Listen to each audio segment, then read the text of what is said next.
할렐루야. 유년부 초등부 선생님들 고맙습니다. 애쓰셨습니다. 감사합니다. 우리 어제 요절의 말씀이 11절이었죠. 56편 11절의 말씀 같이 암송합니다. 내가 하나님을 의지하였은즉 두려워하지 아니하리니 사람이 내게 어찌하리까. 아멘. 이 말씀 의지하고 오늘도 담대하게 사시기를 바랍니다.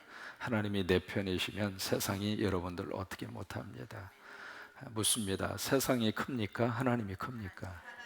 크게 누가 커요? 크게 누가 커요? 그럼 어깨를 웅크리고 살아야 돼요? 주눅들어 살아야 돼요? 아니면은 어깨 피고 살아야 돼요? 그럼 피세요. 피세요. 어깨를 탁 펴시고. 왜요? 하나님이 나와 함께 하시고 하나님이 내 편이시고. 그래서 히브리서 13장 6절에 보시면 여호와는 나를 돕는 자시니 그렇게 말씀하시고 있거든요. 하나님이 나를 도와주시면 주눅들어 살 필요가 없습니다. 아멘. 그래서 교회에 오면 하나님이 막힌 것도 뚫어주시고 안 되는 것도 되게 하시는 역사가 있도록 도와주시고 내 대에 안 되면 내 후손 때라도 하나님이 역사하셔요. 그러니까 하나님은 정확한 분이세요. 그러니까 그게 언제 어떤 모습이 이루어질지 우리가 몰라서 답답한 것뿐이에요. 그러나 아버지 앞에 나와서 정말 진실한 마음으로 기도하고 아버지 붙잡고 살면 살 수 있는 거예요. 그리고 하나님이 힘을 허락하시고 뚫어주시고.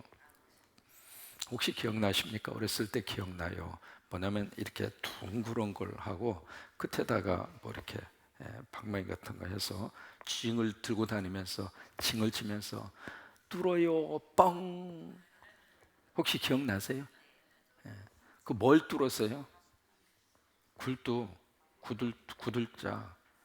이게 불을 떼다가 보면 이게 연기가 쌓이게 되고 그러다 보니까 구들장이 이렇게 막히게 되고 그러면 열이 골고루 전달이 안 돼서 어디는 뜨겁고 어디는 차갑고 그러잖아요. 그러면 징치고 다니면서 뚫어요 빵 뚫어요 빵. 뭐 옛날 추억이 기억나실지 모르겠는데 그래서 이제 뚫고 나면은 온 방이 따뜻하게 그렇게 되잖아요. 그런 것처럼 아버지 집에 오면 아버지가 뚫어주는 거예요. 여기도 뚫어주시고 저희도 뚫어주시고 가정도 뚫어주시고 사업도 뚫어주시고 생각도 뚫어주시고 하나님이 뚫어주시니까 우리가 이 새벽에 나와서 기도하고 하나님 만나고 하루하루의 삶을 사는 거예요. 오늘 57편에 보시면은 다윗의 믹담시, 믹담이라고 하는 단어는 설명을 몇 번 드렸죠.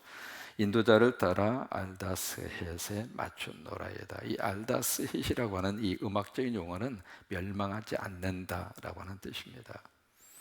이제 그런 멜로디에 맞춰서 노래를 부르라. 그 이야기는 뭔가 결연한 의지와 어떤 그런 모습들이 담겨져 있다라고 하는 그런 뜻이죠. 이 알다스헷이라고 하는 말이 그 뒤에 58편, 59편에도 똑같이 소개가 돼요. 거의 같은 그런 분위기의 내용을 담고 있는 시입니다. 그 다음에 보시면 이 시가 나오게 된 배경을 그렇게 설명하고 있습니다. 다윗이 사울을 피하여 어디에 있을 때? 굴에 있을 때. 다윗이 이제 또 도피 생활을 하는데 도피 생활을 하면서 굴에 두 번 들어갑니다. 첫째는 아둘람, 두 번째는 엔게디. 이제 두 번에 걸쳐서 이제 굴 속에 들어가게 되는데 굴에 들어가서 지금 굴에 들어가서 피신하고 있는 거예요. 이제 그런 속에 있을 때 다윗이 그 심정을 담아 가지고 지금 이 시를 쓰고 있거든요. 근데 이 시를 보면은 특징이 두 가지입니다. 첫째, 1절에서 6절까지 보면은 그 분위기가 별로 좋지가 않습니다. 시가 담고 있는 분위기 그 내용 자체가 굉장히 어두워요. 어두운 것으로 끝나지만 않고 또 하나 그 굴 속에 지금 갇혀서 굴 속에 지금 피신을 하면서 그 마음속에 너무 억울하고 분통이 터지는 거예요. 도대체 이럴 수가 있는 거예요.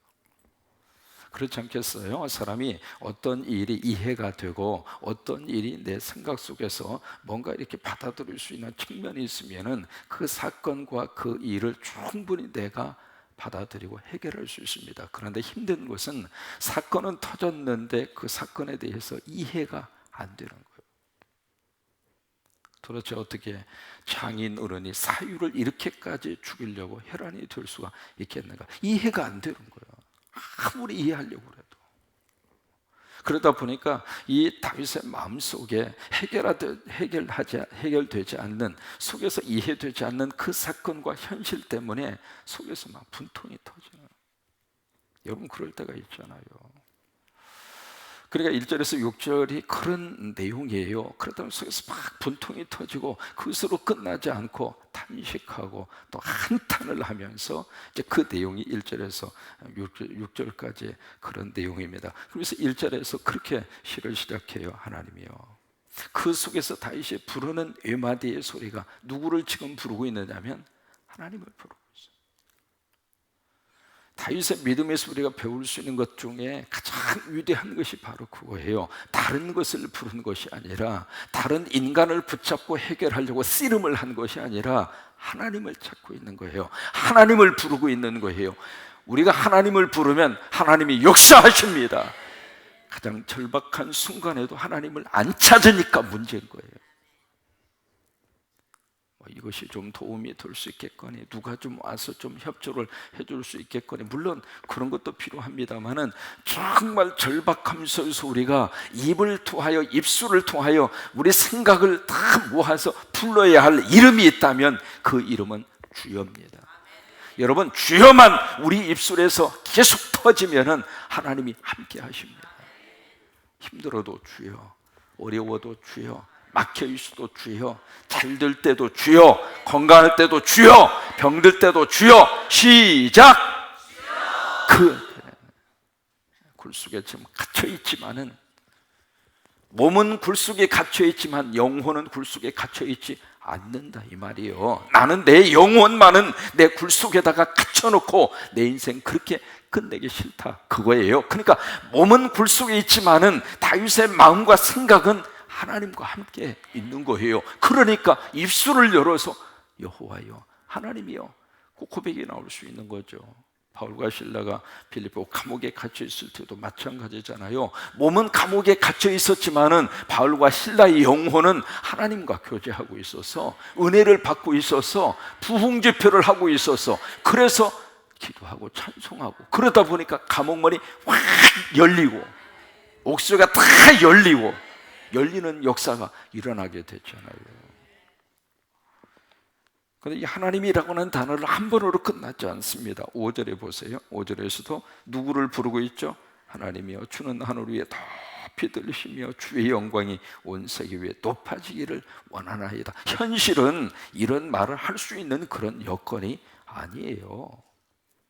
그러나 그의 영혼이 하나님의 거룩한 영으로 충만해져 있으니까 현실을 뛰어넘을 수 있는 믿음의 아름다운 고백이 그의 입술을 통해서 증거될 수가 있었던 거예요. 왜 그럴까요? 지금만 보면 사람이 행복할 여지가 아무것도 없습니다. 그러나 미래를 보는 거예요. 하나님이 앞으로 어떻게 역사하실 것인가, 그것을 바라보는 거예요. 그걸 바라보면 오늘 그것을 땡겨서 하나님 앞에 찬양하고 살아갈 수가 있는 거거든요. 근데 그것이 7절에 보세요. 7절에 보시면 또 한 번 부릅니다. 하나님이여, 내 마음이 확정되었고 내 마음이 확정되었사오니 내가 노래하고 찬송하리이다. 9절 시작. 주여, 내가 만민 중에서, 그 다음에 11절 누구여? 하나님이여. 그러다가 이 시가 그 다음 후반부로 가면 완전히 확 바뀌어집니다. 7절 이하의 말씀으로 가면 완전히 바뀌어져요. 반전이 이루어지게 되는데, 7절 이하에 보시면 하나님, 내 마음이 확정되고 내 마음이 확정되었사오니 내가 노래하고 찬송하리이다. 그러면서 그 유명한 고백 8절이 나옵니다. 같이 읽습니다. 시작. 내 영광아 깰지어다, 비파야 수고마 깰지어다, 내가 새벽을. 이거 유명한 구절. 새벽을 누가 깨워요? 알람이 깨워주죠 뭐. 그렇잖아요. 그래요. 어쨌든 새벽을 누가 깨워요? 내가 깨워. 여기 두 종류의 사람이 있습니다. 새벽이 나를 깨우는 사람이 있고, 왜? 시간 되면 일어나야지. 만약에 시간이 됐는데도 불구하고 일어나지 못한다면 병 걸린 거죠. 그렇잖아요. 때가 되면 사람은 일어나야 돼요. 때가 되면 잠자리에 들어야 되고, 때가 되면 잠자리에서 일어나야 돼요. 그것이 생체 리듬이 건강하게 이루어져야 사람은 평생 힘있게 살아갈 수 있어요. 그러니까 어쩔 수 없이 일어나는 그런 그룹의 사람이 있고, 또 하나 스스로가 그 시간을 창조하면서 그 시간을 깨면서 자기가 자기 인생을 스스로가 이렇게 만들어가는 사람이 있어요. 다윗은 어떤 종류의 사람인가? 전자인가 후자인가? 후자란 말이에요. 내가 뭘 깨워요? 지금 다윗이 어디에 있어요? 굴 속에 있잖아요. 굴 속에 가만히 들어가서 이 생각 저 생각이 들 거 아니겠어요? 근데 그 굴 속에서, 컴컴한 그 굴 속에 무슨 전기가 있어요? 뭐가 있어요? 그 당시에 컴컴한 그 굴 속에 처박혀 들어가서, 자, 내 인생이 이걸로 끝나겠나? 이것으로 나는 끝날까? 그 생각을 하면서 불안과 염려가 이렇게 밀려올 거 아니겠어요? 그래서 잠이 오겠습니까? 이제 그런 생각 속에 이렇게 잡혀 있다가 그 순간에 딱 하고 영적으로 다윗 스스로가 깨닫는 거예요. 아, 그렇구나. 내가 새벽을 깨워야 되겠구나. 새벽이 올 때까지 내가 기다리고 여기서 우울하고 여기서 불안하고 여기서 두려움에 떨면서 내가 시간을 보낼 것이 아니라 내가 새벽을 깨울 것이다. 다른 거예요. 다른 거예요. 그러니까 피동적으로 앉아서 내 인생이 달라지기를 기대하는 사람이 있는데, 다윗은 그 인생을 그렇게 살기 싫다는 거예요. 내가 오히려 내 인생을 개척하겠다 그거예요. 그러면서 내가 새벽을 깨우는 하나님의 사람이 되겠다. 그래서 스스로가 스스로에게 그렇게 고백을 한 거예요. 내가 새벽을 깨우리이다. 새벽을 깨운 사람만이 새벽의 맛을 압니다. 며느리도 몰라요. 그 맛을 본 사람만 새벽의 영성의 자리를 사랑하는 거예요. 저와 여러분이 계속 그 새벽의 영성의 맛이 우리 인생의 꿀맛이 됐으면 좋겠어요.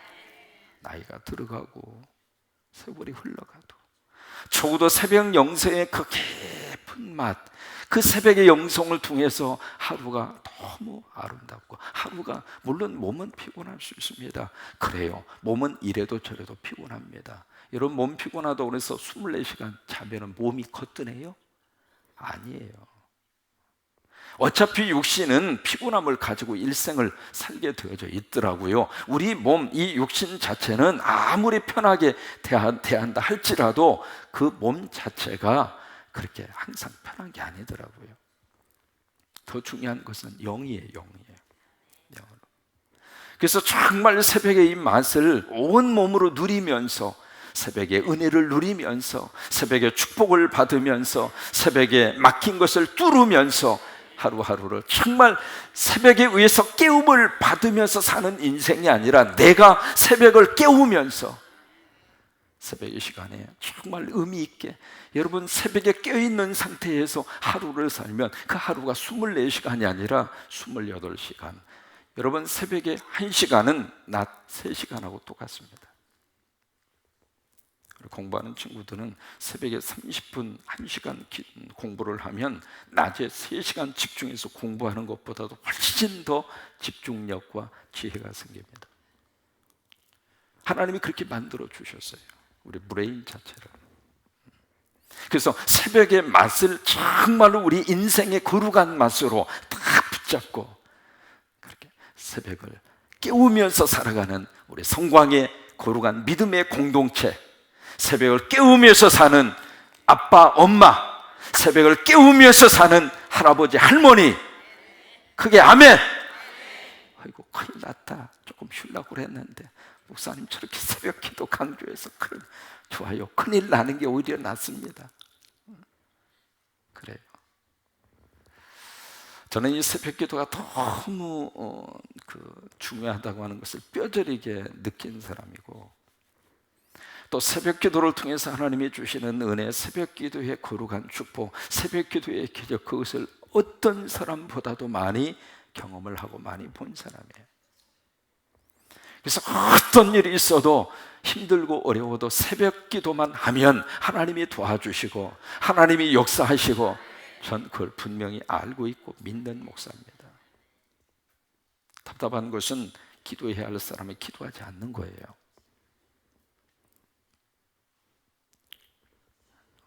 저하고 집사람 처음에 목회할 때 부교육자가 있어요. 누가 있어요? 아무것도 없어요. 혼자 다 하는 거예요. 혼자. 주보부터 시작해가지고 청소부터 시작해서 애가 둘이 생겼잖아요. 아들 하나, 딸 하나. 근데 그 아이들 봐줄 사람이 없어요. 다 일 나가니까 그냥 스스로가 이제 알아서 해야 됐고, 그래서 하도 힘들어가지고 중학생 조카들이 우리 아이들을 봐주고 그랬어요. 그들한테 맡기고. 나중에 들어보니까 이 조카 애들이 우리 아이들 데리고 가가지고 사탕 사서 입에다 넣어주고 막 별짓을 다 했더라고. 그렇잖아요. 그 중학생들이 뭘 압니까? 그 꼬마 아이들 맡겨놓고 그러고 다녔으니까. 새벽이 되면은 아이들을 집에다 놓고 있을 수가 없어요. 어떻게 내가 두 아이 들쳐업고 와가지고 아이들 그냥 옆에서 자고, 그렇게 새벽 기도해요. 새벽의 영성의 맛을 누구보다도 깊이 느낀 사람이고, 그래서 새벽 기도하면 어떻게 하나님이 역사하시고, 새벽 기도하면 어떻게 하나님이 도와주시고, 새벽 기도하면 어떻게 하나님이 그 삶을 끌고 가는가, 그걸 뼈저리게 느낀 사람이 저예요. 여러분, 새벽 기도만 하면, 새벽을 깨우기만 하면 하나님이 내 인생 깨워주십니다. 하나님이 내 인생 도와주셔요. 내가 소개해드린 내용 같아요. 장로님이 대표기도 시간이 됐어요. 장로 장립을 받고 첫 주일이에요. 대표기도 얼마나 떨려요.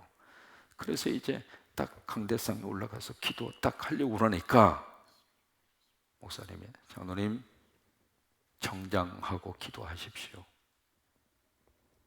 아버지 앞에서 지금 기도하는데 주일 대예배 기도 그 복장 가지고 기도 못하십니다. 내려가십시오. 한국교회 초창기의 한국교회는 목회자가 그렇게 말하면 장로님이라 할지라도 알겠습니다. 겸손하게 내려갔어요. 그래서 저 뒤에 가서 훌쩍거리고 우는 거예요. 왜 우는가? 어떻게 목사님이 성도들 앞에서 이 창피를 받게 했는가? 그 때문에 우는 것이 아니라, 하나님, 세상에 5남 4녀 힘도 좋아. 9명을 낳고 보니까 농사 지어서 살아. 그러니 본인을 위해서 넥타이 하나, 와이셔츠 한 벌, 이 양복 한 벌이 없는 거예요. 여러분 그렇죠. 시골에서 농사 짓고 사는데 뭘로 그런 걸 장만할 수 있겠어요? 그러니까 너무 가난해서, 아니 가난한 정도가 아니라 자식들 키우고 그것이 너무 힘들어서 변변한 옷 하나 없는 상태. 그래서 그게 그 가난이 너무 가슴에 절절히 사무친 거예요. 그래서 운 거예요. 하나님, 나는 이렇게 장로가 돼서 대표기도 할 때 양복도 없어가지고 오늘 나는 이렇게 가난한 사람으로 살고 있지만 내 자식들은 이 가난의 대를 끊어지게 하여 주시옵소서. 이 가난이 물러가게 하여 주옵소서. 그러면서 이 장로님이 결단을 합니다. 하나님, 내가 새벽 기도를 쌓겠습니다. 내 목숨이 있는 한 하나님 앞에 내 자식들에게 이 저주스러운 것을 물려주기 싫어서라도 나는 하나님 앞에 결단하고 무릎을 꿇고 기도하겠습니다. 그렇게 결단을 하고 그분이 새벽 기도를 하는 거예요. 이제 그들은 이제 양복을 하나 준비를 했죠. 준비해서 대표 기도를 하는데 그 양복 한 벌이 생긴 다음부터 얼마나 그 양복이 소중하고 좋은지. 여러분 그렇잖아요.